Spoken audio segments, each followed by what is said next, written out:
பாரதிய ஜனதா முன்னாள் எம்எல்ஏவை துப்பாக்கியால் சுட்டு கொள்ளையடித்த சம்பவம் குர்கானில் பெரும் பரபரப்பை ஏற்படுத்தியுள்ளது.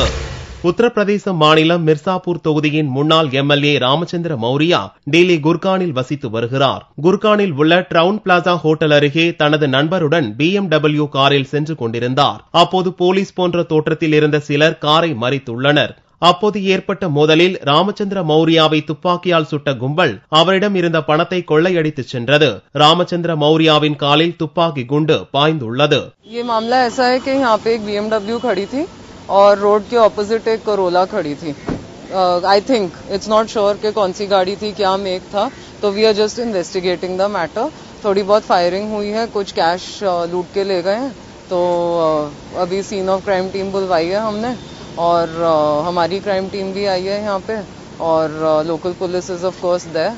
So we are trying our best to trace. காயமடைந்த முன்னாள் எம்எல்ஏ தனியார் மருத்துவமனையில் சிகிச்சைக்காக அனுமதிக்கப்பட்டுள்ளார். குர்கானில் பட்டப்பகலில் நடந்த இச்சம்பவம் பெரும் பரபரப்பை ஏற்படுத்தியுள்ளது.